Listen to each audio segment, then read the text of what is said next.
إن الحمد لله نحمده ونستعينه ونستغفره ونعوذ بالله من شرور أنفسنا ومن سيئات أعمالنا من يهده الله فلا مضل له ومن يضلل فلا هادي له وأشهد أن لا إله إلا الله وحده لا شريك له وأشهد أن محمدا عبده ورسوله صلى الله عليه وعلى آله وصحبه ومن اهتدى بهداه واستنى بسنته إلى يوم الدين أما بعد اللهم لا سهل إلا ما جعلته سهلا وأنت تجعل الحزن إذا شئت سهلا فسهل علينا أمورنا كلها وجعلها خالصة لوجهك الكريم. Donc Cheikh Khalid Al-Husaynan il dit dans son livre كيف ترتقي, comment monter et cheminer vers Allah subhanahu wa ta'ala et avancer avancer degré, comment dire, c'est-à-dire comment avancer et monter pour atteindre les plus hauts degrés auprès d'Allah subhanahu wa ta'ala. Il dit à la page 23 خطوات في تربية النفس, des étapes et des chemins, des pas à faire et des étapes à réaliser afin d'éduquer son âme. Il dit ذكر أرباب السلوك والأخلاق أن هناك أربع خطوات في تربية النفس وتهذيبها وتزكيتها. Donc les spécialistes dans le domaine, ils ont cité qu'il y avait 4 étapes qu'il faut absolument réaliser, concrétiser dans ce domaine-là pour justement éduquer son nefs et la purifier. من أخذها بجد وعزم وحزم وإخلاص وفق وسدد في تربية نفسه. Donc celui qui les réalise, qui s'y met avec sérieux, détermination, avec sincérité, il lui sera permis d'éduquer son nefs. Il lui sera permis d'éduquer son nefs, incha'Allah. Et وهي باختصار شديد, et en résumé, ces étapes-là sont ce qui suit. أولا التوبة بأن يتوب من جميع الذنوب والمعاصي. La première, c'est le repentir, de sorte à ce qu'il se repente et qu'il revienne, qu'il regrette l'ensemble des péchés et des désobéissances. قال تعالى وتوبوا إلى الله جميعا أيها المؤمنون لعلكم تفلحون. Allah Ta'ala nous dit, et repentez-vous tous à Allah, vous croyants, et repentez-vous tous à Allah, vous croyants, afin que vous soyez victorieux, car c'est ainsi seulement que vous serez victorieux. فجعل الله من أسباب الفلاح والفوز التوبة. Donc Allah Ta'ala a fait parmi les causes de la réussite, il a mis parmi les causes de la réussite le repentir. والآيات والأحاديث كثيرة في فضل التوبة وأهميتها فهي وظيفة العمر. Donc les versets, les hadiths à ce sujet sur la valeur du repentir sont très nombreux. Le repentir est la fonction de ta vie. La fonction de ta vie, c'est le repentir. وشروط التوبة معروفة وهي, les conditions du repentir sont connues et sont comme ce qui suit. أولا الندم والحسرة على فعل من الذنوب. الندم والحسرة على ما فعل من الذنوب. Le premier, le regret et la tristesse face ou par rapport au péché qu'il a commis. Ça, c'est la première condition. ثانيا العزم على عدم العودة. Deuxièmement, la détermination de ne plus recommencer. ثالثا الإقلاع عن الذنب, abandonner le péché.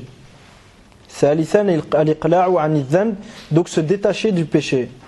رابعا رد الحقوق إلى أصحابها, remettre les droits aux ayants droit. Remettre les droits aux ayants droit. Donc si c'est de l'argent, tu le remets à celui à qui il revient, et ainsi de suite. ثانيا, la deuxième chose et le deuxième point qu'il faut absolument réaliser pour justement éduquer son nefs, المراقبة بأن يستشعر المسلم نظر الرب إليه في كل ما يقول ويفعل حتى في خطرات قلبه. Donc le deuxième, c'est de sentir, d'avoir le sentiment permanent qu'Allah subhanahu wa ta'ala voit ce que tu fais, ce que tu dis. Même tes pensées intérieures, il les connaît. فيستشعر عظمة الرب وهيبته. Donc à ce moment-là, le croyant va ressentir la grandeur du Seigneur et il aura du respect envers Allah subhanahu wa ta'ala, et ce respect-là va produire, dans le sens où ce respect intérieur, cette crainte révérentielle intérieure va forcément produire des actes en apparence. فيستشعر عظمة الرب وهيبته وسطوته وأنه سبحانه لا يخفى عليه شيء. Donc le croyant, il ressent, en plus de ça, il ressent le fait qu'Allah subhanahu wa ta'ala cerne toutes choses et que rien ne lui échappe. قال تعالى يعلم خائنة الأعين وما تخفي الصدور. Allah subhanahu wa ta'ala dit, il connaît, il sait, afwan, il a parfaitement connaissance de kha'inat al-a'yun. Kha'inat al-a'yun, qu'est-ce que c'est? C'est quand tu fais semblant de baisser le regard devant un interdit. Alors qu'en réalité, s'il n'y avait pas certaines choses autour de toi, tu n'aurais pas baissé le regard. Allah subhanahu wa ta'ala connaît ce genre de choses, les tromperies de l'œil. Ya'lamu kha'inat al-a'yun wa ma tukhfi as-sudur, et ce que les âmes cachent, il en a une parfaite connaissance. Troisièmement, se juger. Juge-toi avant d'être jugé.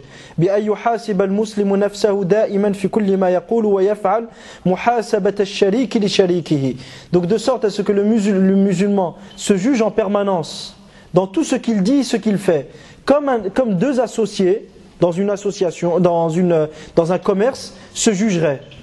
Quand tu es associé avec quelqu'un, s'il fait des mauvaises dépenses, qu'est-ce que tu vas faire?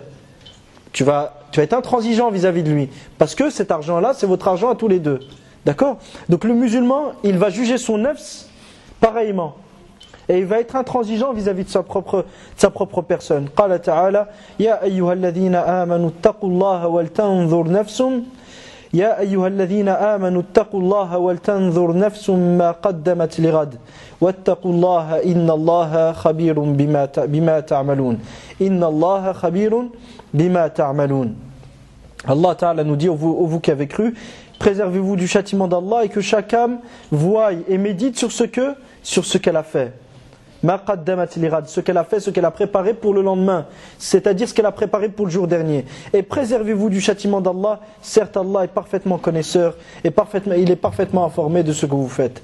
قال عمر بن الخطاب رضي الله عنه حاسبوا أنفسكم قبل أن تحاسبوا. Omar ibn Khattab رضي الله عنه disait, jugez-vous avant d'être jugés. وزنوا أعمالكم قبل أن توزنوا.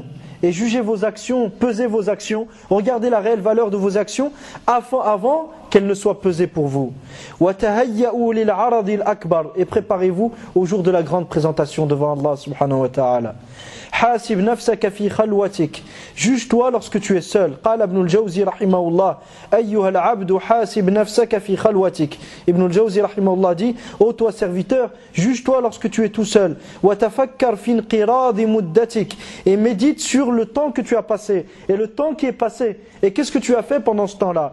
وَعْمَلْ فِي زَمَانِ فَرَاغِكَ لِوَقْتِ شِدَّتِكَ. Et agis lorsque tu as du temps devant toi. Et lorsque tu n'es pas en difficulté, agis car dans les moments difficiles, tu n'auras pas le temps d'agir.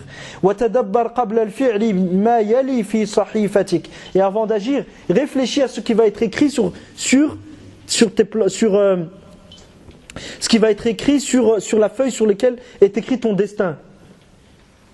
La chose sur laquelle sera écrit ton destin, réfléchis avant de faire une action sur ce qui va être écrit là-dessus. D'accord?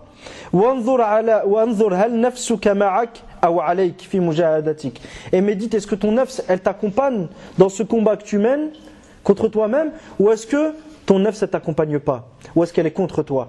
Laqad sa'ida man hasabaha. Certes, il sera victorieux celui qui a jugé son nafs. Wa faza wallahi man harabaha. Et celui qui la combat par Allah, il sera victorieux. Wa qama bistifa'il huquq minha wa talabaha. Et de même celui qui demande les droits, c'est-à-dire qui pousse son nafs à s'acquitter des droits que les gens ont sur elle, des droits que toi tu as sur elle, des droits qu'Allah subhanahu wa ta'ala avant tout a sur elle, des droits que le prophète sallallahu alayhi wa sallam a sur elle, des droits que les musulmans ils ont sur elle. Celui qui se concentre sur ce point-là et s'efforce de pousser son âme à faire et à s'acquitter de ses droits, celui-ci sera victorieux. وَكُلَّمَا وَنَتْ أَيْ تَعِبَتْ عَاتَبَهَا. Et à chaque fois que le nafs se fatigue, il lui fera des reproches. وَكُلَّمَا تَوَاقَفَتْ جَذَبَهَا. Et à chaque fois qu'elle s'arrête, qu'elle demande à s'arrêter, il la tirera. وَكُلَّمَا نَظَرَتْ فِي آمَالِ هَوَاهَا غَلَّبَهَا الْمُجَاهَدَةِ. Et à chaque fois qu'elle pensera et qu'elle se mettra à réfléchir et à penser aux désirs qu'elle souhaite, les désirs qui s'accordent avec ses passions, à ce moment-là, il prendra le dessus sur son nafs en la combattant. فَلَا بُدَّ لِمَنْ أَرَادَ يُهَذِّبَ نَفْسَهُ أَن يُجَاهِدَهَا حَتَّى تَتَعَوَّدَ عَلَى مَا لَمْ تَكُنْ تَتَعَوَّدُ عَلَيْهِ مِنَ الطَّاعَاتِ وَالْعِبَادَاتِ وَتَرْكِ الْمَعَاصِي. Donc celui qui souhaite éduquer son nafs, il doit la combattre et l'habituer l'habituer aux choses auxquelles elle n'était pas habituée dans le passé, comme les formes d'actes d'obéissance à Allah subhanahu wa ta'ala et l'abandon des actes de désobéissance. Donc le nafs, elle n'est pas habituée, mais à force de la combattre, elle va s'y habituer. Ça va devenir un comportement naturel chez toi. Mais dans les premiers jours, c'est très très difficile. قال تعالى والذين جاهدوا فينا لنهدينهم سبلنا. Et Allah s'est juré de guider sur sa voie ou sur ses voies ceux qui combattent pour lui. Celui qui combat son nafs pour Allah subhanahu wa ta'ala, Allah forcément va lui accorder la vérité. Allah va le guider sur la vérité, il va faire que ce comportement qui est d'obéir à Allah et de s'éloigner de l'interdit devienne un comportement naturel chez lui. فقط في البداية يشعر بالتعب والشدة وبعد فترة كل شيء يسهل عليه. Au départ, il sentira une grande fatigue, une grande difficulté, mais après un certain moment, tout va devenir difficile, tout va devenir facile بإذن الله. وتتدرب نفسه عليه هذا وهذا مجرب ومعروف. Et son nafs, elle va s'entraîner. À force de l'habituer à ça, ça va devenir comme un entraînement. Imagine-toi que tu commences du sport aujourd'hui. Le premier jour, ça va être difficile. Le deuxième jour, ça va être difficile. Mais imagine-toi après 6 mois d'entraînement. Ce que tu ne savais pas faire dans le premier mois. Ce que tu avais difficile à faire dans le premier mois, est-ce que tu auras difficile à le faire après 6 mois? Non, ça va devenir quelque chose de naturel. Tu t'étonneras même, tu vas te dire comment j'ai pu un jour ne pas réussir à faire ça. Ben, c'est la même chose pour ton nafs. À force de l'habituer, c'est comme un entraînement. Ça va devenir des qualités innées chez toi, Inch'Allah. Et ceci est connu, ça a été expérimenté, ce n'est pas de simple théorie vide de réalité. إذا علمت منك الجد إذا علمت منك الجد جدت.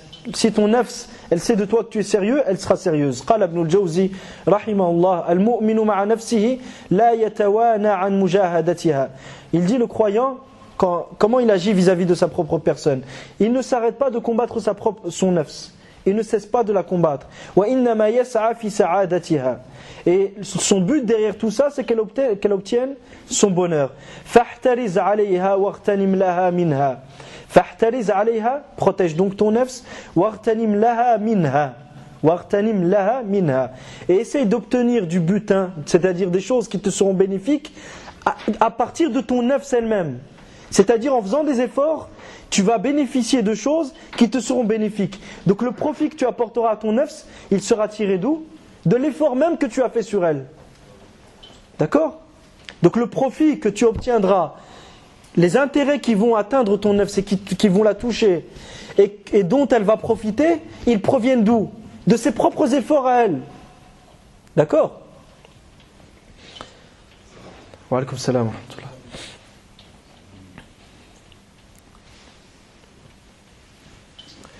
فإنها إن علمت منك الجد جدت. Si elle sait que tu es sérieux, ton nafs, elle sera sérieuse. وإن رأتك مائلا عنها صدت. Et si elle te voit, elle voit que tu te détournes d'elle, c'est-à-dire que tu t'en occupes pas et que tu ne l'éduques pas, bah elle aussi elle va se détourner. Et à ce moment-là, tu auras très difficile à la contrôler.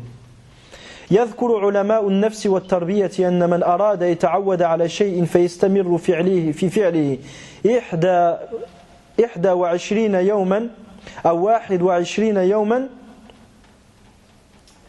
ثم بعد هذه الفترة يصبح الأمر أسهل مما يتصور سواء كان ذلك في فعل الطاعات أو ترك بعض المعاصي.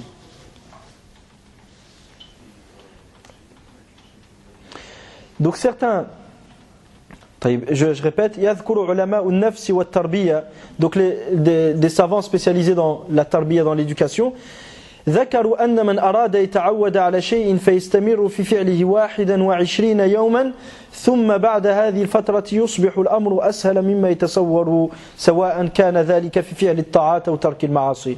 Donc les savants spécialisés dans l'éducation, ils ont insisté sur un point. Ils ont dit celui qui souhaite s'habituer à une chose, qu'il le fasse pendant 21 jours. Après 21 jours, ce sera beaucoup plus facile pour lui qu'auparavant. Ce sera beaucoup plus facile que ce qu'il s'imaginait.